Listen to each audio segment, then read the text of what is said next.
Bien, entonces allí tenemos unas actividades, el bosquejo que vamos a seguir para la clase de hoy. La idea tampoco es que eso vaya a ser ahora distracción para usted, no se preocupe, sino que juntos, en la medida que vayamos progresando, vayamos llenando allí las respuestas indicadas. Entonces, como pueden ver, el título es lo primero, también si está tomando apuntes, es con cuaderno abierto, esa es la ventaja de tomar apuntes. El título es El fundamento de la predestinación. Fundamento entendiéndolo como la base o lo que da sentido a.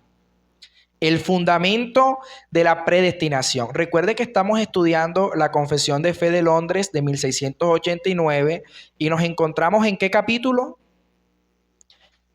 En el capítulo 3, titulado del decreto de Dios. Y decíamos que el decreto de Dios, ¿qué incluye?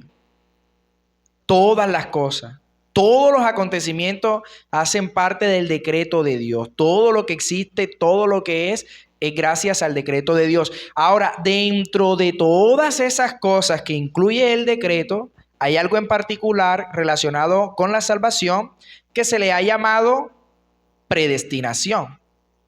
Recuerde que los primeros párrafos nos hablan del decreto en general, pero luego los siguientes nos hablan del decreto específicamente en relación a la predestinación.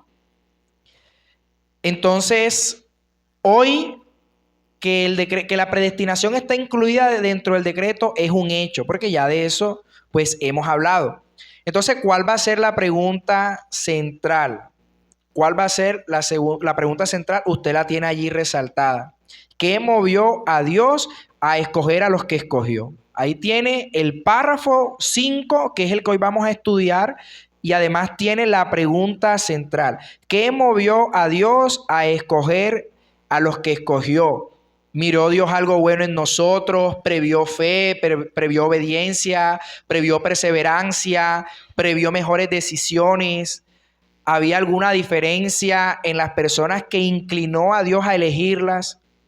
Entonces, ¿cuál sería la respuesta a la pregunta central de hoy? ¿Qué movió a Dios a escoger a los que escogió? La respuesta es que la elección no nace de nada del hombre. No hubo algo en el ser humano que moviera a Dios a elegirle, sino que nace enteramente de Dios. La predestinación nace enteramente de Dios. Hacia eso apunta el párrafo 5 que está allí como punto de partida. Así que este párrafo derriba completamente toda idea de mérito humano en la salvación.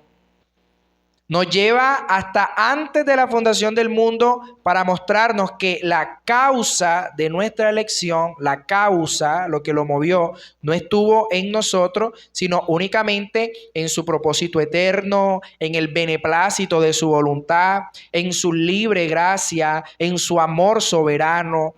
Es decir, todo en cuanto a la elección tiene como protagonista o como causa a Dios, su voluntad. Y por eso esta doctrina de la que nosotros estamos hablando debe humillar al hombre. Y a la vez que se humilla al hombre, debe exaltar a Dios, como lo hacíamos también a través de los himnos. Porque el creyente no puede mirar su elección y decir, Dios me escogió porque vio algo especial en mí. No, Dios me escogió porque Él sabía que yo iba a hacer esto o aquello. Falso.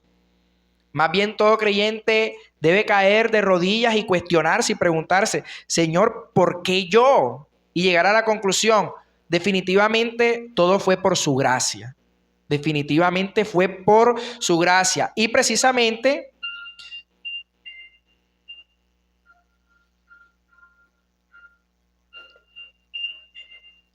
ahí tiene un punto menos.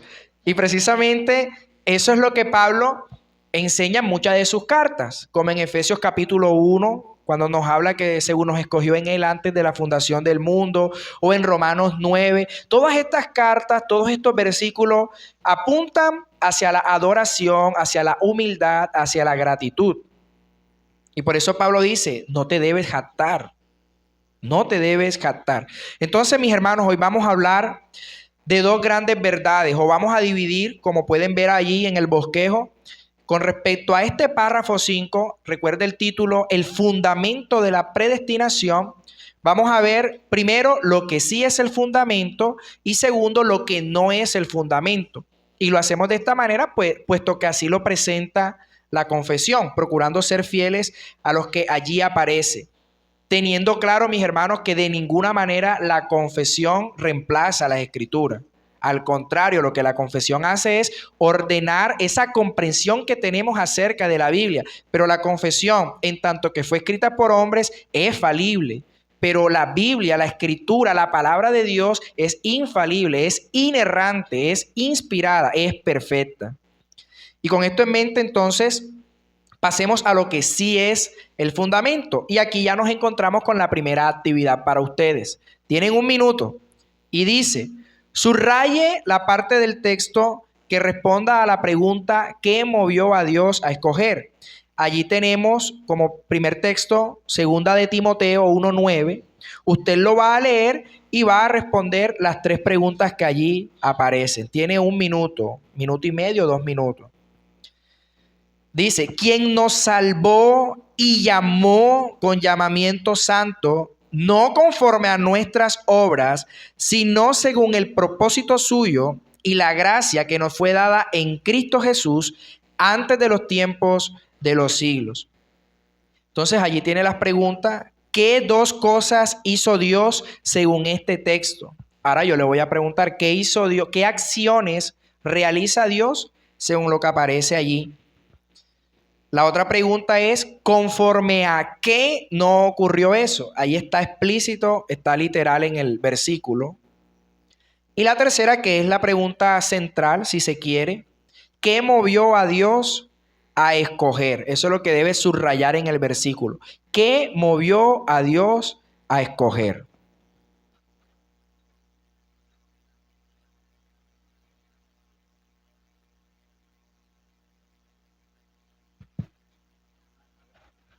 Sí, pueden ir respondiendo y ahora yo pregunto, aquí tengo para llamar aleatoriamente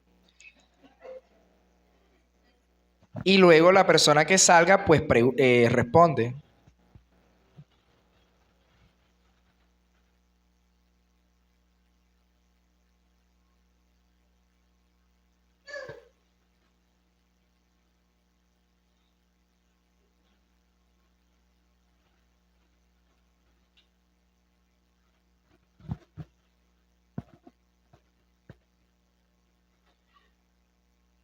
Hermano Mauricio, tenemos otro bolígrafo disponible por allí. Para los hermanos creo que necesitan uno acá adelante.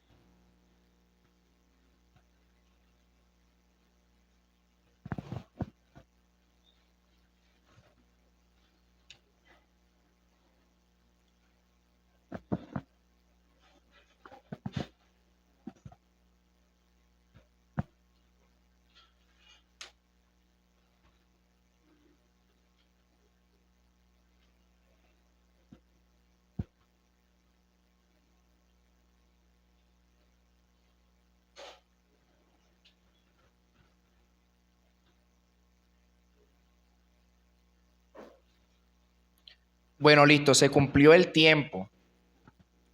Entonces, probemos primero voluntariamente. La primera pregunta sería, según este versículo, ¿qué 2 cosas hizo Dios?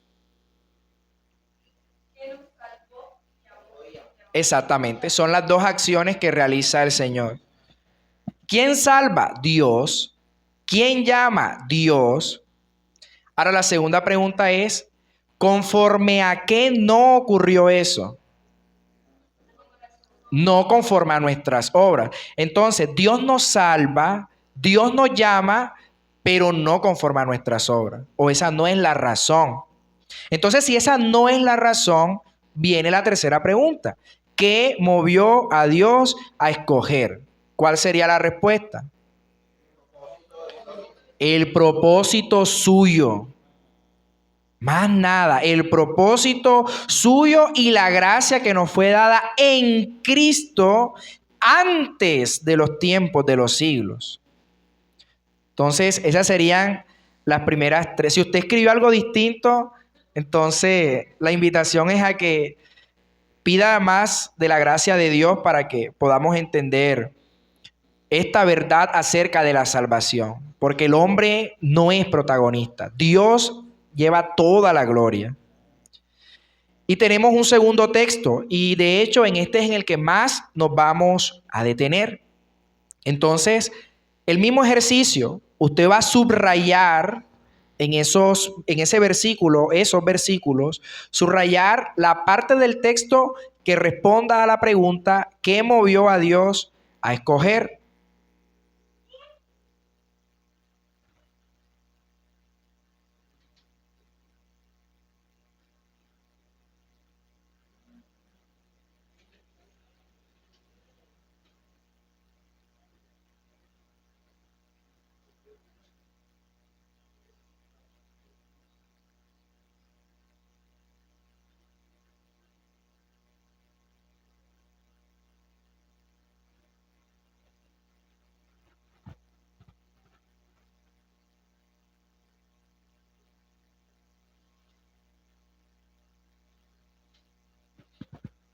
Listo, ya subrayamos al menos alguna.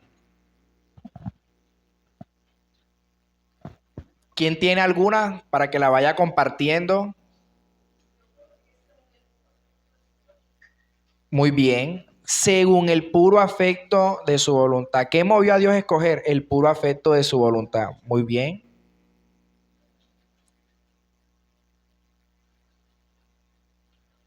¿Qué otra pudiese alguno agregar aparte de esta?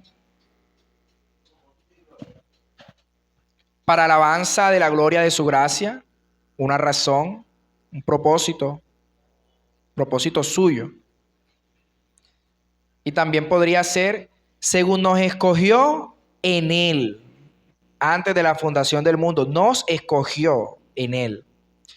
Bien, entonces, en cuanto a lo que sí es el fundamento, que ya vemos como palabra clave Dios, tenemos primero que la elección nace del propósito eterno de Dios. ¿Cuándo ocurrió esta elección? Antes de la fundación del mundo. ¿Cuándo ocurrió esta elección? Antes de la fundación del mundo. Aparece literalmente, según nos escogió en Él, antes de la fundación del mundo. Ahora, viene una siguiente pregunta. Si Dios escogió, analícelo porque ahí usted debe responderlo. Si Dios escogió antes de la fundación del mundo, ¿qué obras nuestras pudo haber visto? Ninguna, esa es la respuesta, porque ni siquiera existíamos. No habíamos hecho bien ni mal, enseña un versículo. Romanos 9:11 lo enseña así. Pues no habían aún nacido, ni habían hecho ni bien ni mal, para que el propósito de Dios, conforme a la elección, permaneciese, no por las obras, sino por el que llama. Romanos 9:11. Y bueno, aquí tenemos una actividad sencilla de falso y verdadero. Entonces, voy a ir llamando y usted pues va diciendo F si piensa que es falso o B si piensa que es verdadero.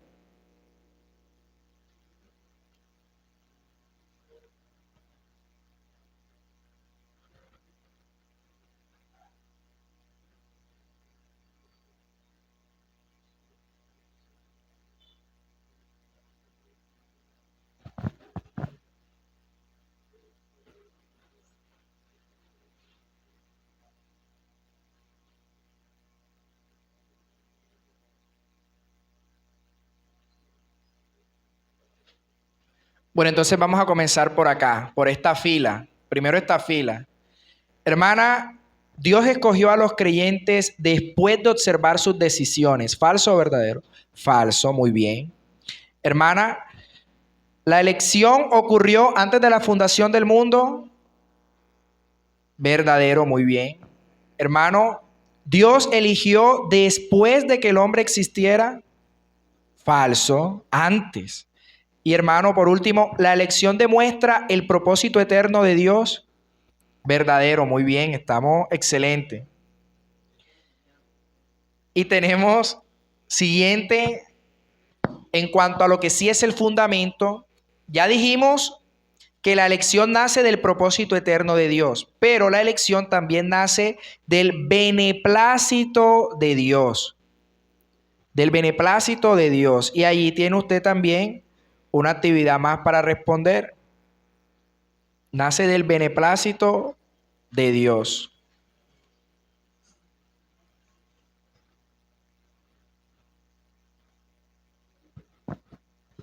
Entonces vamos a preguntarle al hermano Mauricio. Según Efesios 1, la razón de la elección fue el puro afecto de la voluntad de Dios. Muy bien. Entonces, esto es importante que quede claro, y creo que después de esta clase, definitivamente el hombre no va a tener ningún lugar en cuanto a la salvación se refiere. La salvación es del Señor. Ahora, ¿qué palabra se repite como explicación de la elección? ¿Qué palabras en el texto del que partimos, de Efesios? ¿Qué palabra se repite constantemente? Voluntad, beneplácito. Porque Pablo no apunta al hombre. Pablo apunta siempre hacia la voluntad soberana de Dios, según el puro afecto de su voluntad, según su beneplácito. Bien, veamos ahora siguiente. La elección es en Cristo. La elección es en Cristo. Muchos entienden mal la elección. Lo entienden como si se tratara de algo frío, como algo separado de Cristo. Pero yo le pregunto a mi hermano, ¿puede escoger Dios a personas aisladas de Cristo? De ninguna manera. Nos escogió en Él, nos escogió en Él. Toda elección es en Cristo. No pudiésemos pensar en Cristo como si se tratara de un plan B para la humanidad, como que a Dios todo se le salió de control, entonces vamos a darle como alternativa a Jesucristo. No, Él nos escogió en Él antes de todas las cosas. La elección, la predestinación, siempre ha sido cristocéntrica, siempre. El Padre escogió un pueblo para Cristo y en Cristo. Y entonces, esto es algo en lo que nosotros debemos insistir. Ahí hay un versículo en el que usted debe subrayar todas las referencias a Cristo en el pasaje. Le invito a que haga la actividad y se va a dar cuenta cómo en ninguna manera se le da protagonismo al ser humano.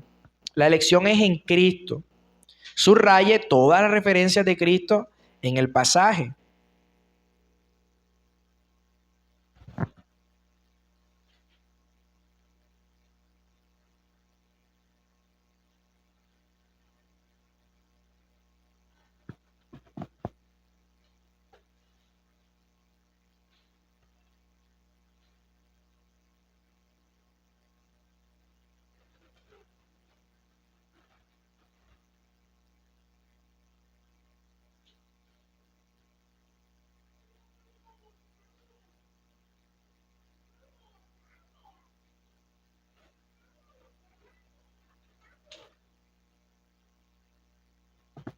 Bien, entonces, ¿qué subrayaron, por ejemplo, en Él? ¿Cuál más? Por medio de Jesucristo. Muy bien. Nos hizo aceptos en el amado. Entonces, si se dan cuenta, es Cristo, Cristo, Cristo, Cristo, en Cristo, por Cristo. Todo es Cristo. La elección no puede separarse de Cristo ni un segundo. Y por último, en cuanto al fundamento, la elección tiene un fin. ¿Cuál es el fin de la elección? La gloria de Dios. ¿Quién recibe la gloria en la elección? Dios, para alabanza de la gloria de su gracia. Toda la salvación tiene como propósito la gloria de Dios. Y aquí usted tiene dos preguntas. Si quitáramos completamente al hombre de la ecuación, ¿seguiría existiendo la elección? Por supuesto que sí. Si quitáramos completamente al hombre de la ecuación, claro que sí. La elección es de Dios, no depende del ser humano. Y segundo, si quitáramos el propósito de Dios, ¿seguiría existiendo la elección? No, sería la respuesta. Esa sería la respuesta. Entonces, en cuanto al fundamento, hemos visto que la predestinación no la podemos fundamentar en el hombre, sino en Dios, en su propósito, en su beneplácito, en su voluntad, en su gracia, en su amor, y siempre Cristo en el centro de todo. Y como propósito último, la gloria de Dios. Por eso, la primera parte del párrafo dice así: a los humanos que están predestinados para vida, Dios, antes de la fundación del mundo, según su propósito eterno e inmutable y el consejo secreto y beneplácito de su voluntad, los ha escogido en Cristo para gloria eterna, meramente por su libre gracia y amor. Ahora, lo segundo que nos presenta este párrafo y también nuestro bosquejo, lo que no es el fundamento. Es lo que vamos a ver ahora, lo que no es el fundamento. Entonces tenemos una actividad más. Vamos a subrayar todas las negaciones, todas las expresiones que eliminan el mérito humano.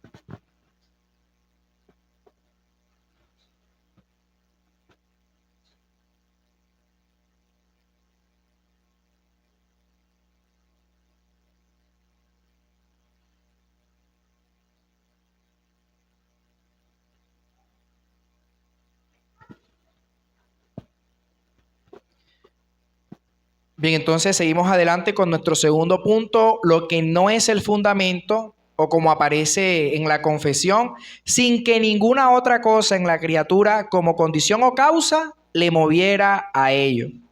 Entonces, si hacemos nuevamente la pregunta principal o central a la que responde el párrafo, ¿qué movió a Dios a escoger a los que escogió? Ya vimos lo que sí fundamenta esta elección.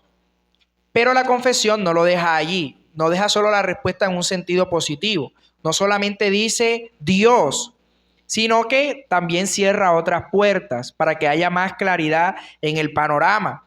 Porque el corazón humano siempre es egocéntrico y quiere ser el protagonista. Siempre quiere introducir así sea una pizca de su humanidad o de sus obras o de sus acciones. El hombre natural siempre quiere decir, sí, es por gracia, Dios me escogió, pero quieren agregar algo. Eso no está bien o eso no es bíblico. Y eso es lo que este párrafo precisamente destruye. Sin que ninguna otra cosa en la criatura como condición o causa le moviera a ello. Aquí se elimina toda causa humana de la elección divina. Entonces, ¿qué resaltamos, por ejemplo? Expresiones que eliminan el mérito humano en Romanos 9, del 11 al 16. ¿Cuáles podrían ser?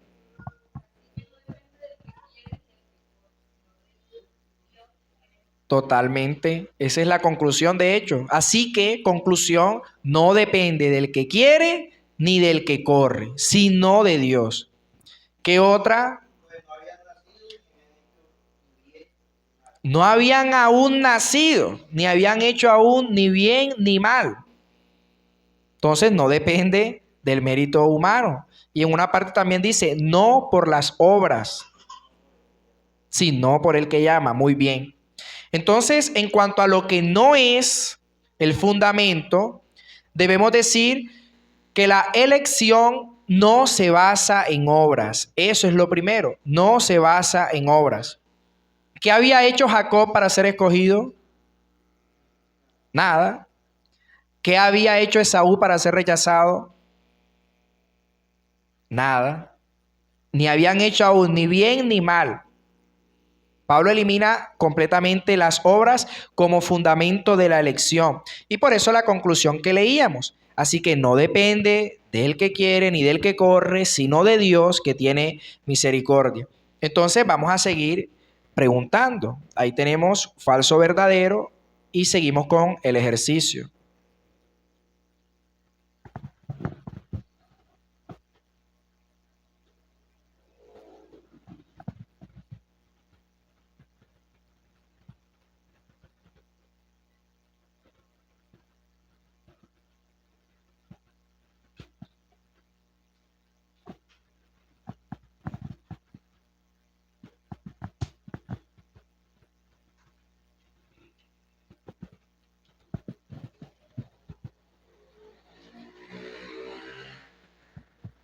Entonces continuamos con la hermana, ¿verdad? Jacob fue escogido porque obedecería mejor. Falso. No habían hecho bien ni mal. Muy bien. Continuamos acá con nuestro hermano. Dice, la elección ocurrió antes de que Jacob y Esaú hicieran obras. Verdadero, muy bien. El pasaje lo presenta explícitamente. La hermana Alba.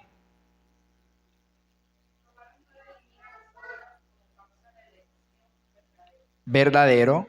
Y por allá, nuestra hermana dice, Dios esperó a ver el comportamiento de Jacob. Falso, muy bien. Entonces, la elección no se basa en obra, es lo primero, en cuanto a lo que no es el fundamento. Lo segundo, la elección no se basa en fe prevista.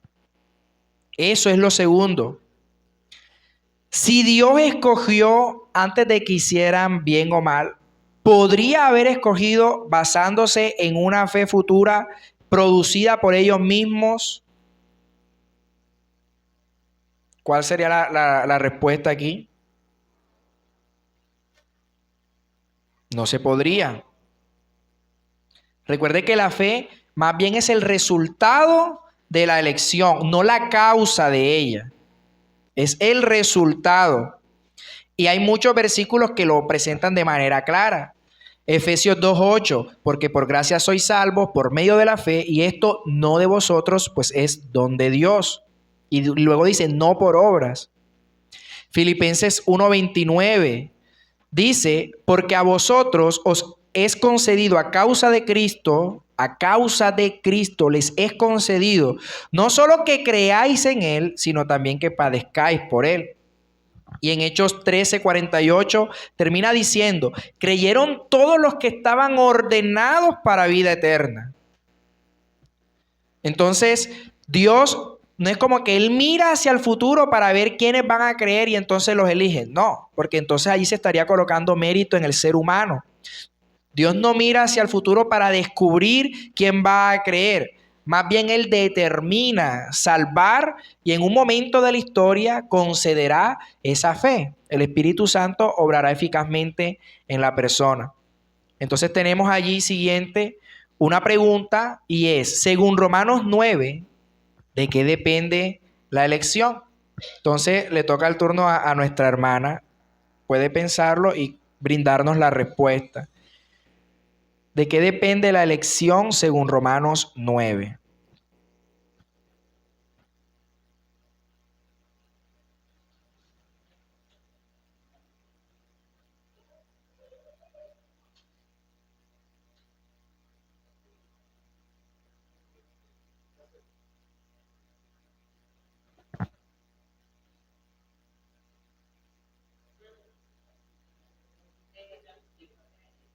Exactamente, muy bien. De la misericordia de Dios. ¿De qué depende la elección? De la misericordia de Dios. Recuerden que Dios es el protagonista. Él es el fundamento, Él es el protagonista. Muy bien. Entonces pasamos a la siguiente afirmación. La elección no depende de la voluntad humana. Ya dijimos en cuanto a lo que no es el fundamento, no se basa en obras, no se basa en fe prevista, no depende de la voluntad humana, es lo tercero. No depende del que quiere, dice allí, no depende del que quiere. ¿Qué está negando Pablo allí? No depende del que quiere. Piénselo, puede analizar el versículo, haga una exégesis. ¿Qué está negando Pablo? La voluntad del hombre. Ahora, Pablo no está diciendo que el hombre no quiere. Puede que el hombre lo quiere, solo que no depende de que él quiera. Un ser humano, por colocar un ejemplo, puede decir, yo quiero ser salvo. O sea, si es verdad lo que tú dices, yo quiero ser salvo, pero no va a depender de eso. No depende del que quiere. Depende de quién, de Dios, que tiene misericordia. Lo que Pablo está diciendo aquí es que el querer humano, los deseos humanos, el anhelo humano no es la causa de la elección divina. Eso es lo que nos están presentando allí. Porque la pregunta sería, ¿qué problema tendríamos si la elección dependiera finalmente del hombre? ¿Qué problema tendríamos? Estaríamos hablando de una gloria compartida. Si habría lugar para sentirse de alguna manera orgulloso o jactarse. Ya la gracia dejaría de ser gracia, ya habría algo de mérito, ya habría obras. Y eso no lo presenta la Escritura, de ninguna manera. No por obras para que nadie se gloríe, para que nadie diga, a mí me escogieron porque yo hice esto o aquello. Y de hecho Pablo presenta también en Romanos que hay incompatibilidad. Él dice, o es por gracia o es por obra, son excluyentes. Decir que las dos simultáneamente actúan, eso es contradictorio. Veamos cómo lo presenta en Romanos capítulo 11, versículos 5 al 6. Romanos capítulo 11, versículos 5 al 6. Dice, así también, aún en este tiempo ha quedado un remanente escogido por gracia. Y si por gracia, ya no es por obras. De otra manera, la gracia ya no es gracia. Y si por obras, ya no es gracia. De otra manera, la obra ya no es obra. Recuerde que la gracia es favor inmerecido y obras son acciones que tú realizas. Si tú realizas una acción y se te da algo, entonces es porque te lo estás mereciendo. Entonces ya no es por gracia. Son incompatibles. Así que la elección no depende de la voluntad humana. Y tenemos, por último, en cuanto a lo que no es el fundamento, gracia y obra son excluyentes de lo que estamos hablando ahora mismo. La gracia y las obras son excluyentes. No son una mezcla, son excluyentes. Pudiésemos presentarlo a través de una ilustración, por colocar un ejemplo. Si una persona le da un regalo, le da un obsequio, ¿eso qué es? ¿Gracia u obras? Es gracia. Pero si usted paga algo por eso que le están dando, ¿sería gracia o sería obra? Ya dejaría de ser un regalo, porque te están dando algo y tú estás entregando algo a cambio. El hombre no tiene nada bueno que entregar. Debes arrepentirse más bien por lo malo que es y por lo bueno que no puede hacer. Porque el ser humano, además que no solamente no quiere buscar verdaderamente a Dios, sino que además tampoco puede hacerlo en sus propias acciones o voluntad. No puede hacerlo. Y por eso, si la salvación dependiera, aunque sea un 1% del hombre, ya no sería completamente por gracia. Ya habría algo allí de por medio. No sería gracia. Así que la confesión no da espacio para pensar que Dios encontró algo digno en nosotros. La elección no fue causada por obras, ni por fe prevista, ni por voluntad humana, ni por esfuerzo humano, ni por mérito, ni por perseverancia futura, ni por ninguna condición de la criatura. ¿Cuál es el único fundamento de la elección? Dios mismo. Ese es el fundamento, Dios mismo. Su propósito, su gracia, su misericordia, su voluntad, su beneplácito, su soberanía, su amor soberano en Cristo. Y por eso decimos que la gloria pertenece solamente a Dios. Entonces, mis hermanos, para ya ir cerrando esta escuela, ¿cuál es la pregunta a la que hoy hemos respondido? ¿Cuál es la pregunta central a la que responde el párrafo 5? ¿Cuál sería? Y ustedes la deben tener allí, hasta resaltada la tienen. Muy bien, esa es la pregunta. ¿Qué movió a Dios a escoger a los que escogió? ¿Y cuál es la respuesta que nos da la confesión?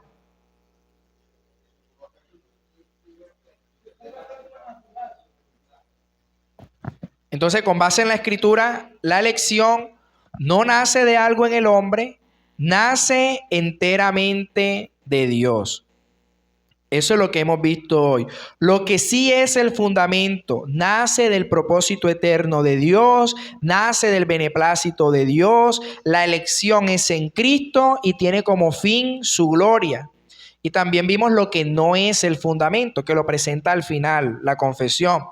No se basa en obras, no se basa en fe prevista, no depende de la voluntad humana y nos presenta también que la gracia y las obras son excluyentes. Esto es lo que nos enseña la confesión con base en las Escrituras. Pero ahora surge una pregunta importante. Hablamos de que Dios escoge desde antes de la fundación del mundo a un pueblo. Escoge desde la eternidad a un pueblo. Ahora la pregunta es, ¿cómo se lleva a cabo esa elección en el tiempo? ¿O cómo se ejecuta, si así se quiere? ¿Cómo pasan los escogidos de estar muertos en delitos y pecados a llegar finalmente a la gloria? Porque dice que son elegidos para gloria. O sea, ¿será que cuando un ser humano nace, ya nace regenerado, ya nace transformado? Porque la Escritura dice que nacemos muertos en delitos y pecados. Entonces, ¿en qué momento de la historia esta persona evidencia que ha sido escogido por Dios? Bueno, eso no lo vamos a responder hoy. Eso es lo que responde el siguiente párrafo, el párrafo 6. Entonces, mis hermanos, con esto finalizamos esta escuela. Espero que haya aprobado allí las actividades, las preguntas. Y también yo les dejé unas preguntas para ustedes, aunque es el espacio para que ustedes también puedan preguntar en caso de que haya alguna duda. Entonces, les doy primero la oportunidad a ustedes y después yo les pregunto. Sí, en caso de que haya alguna pregunta.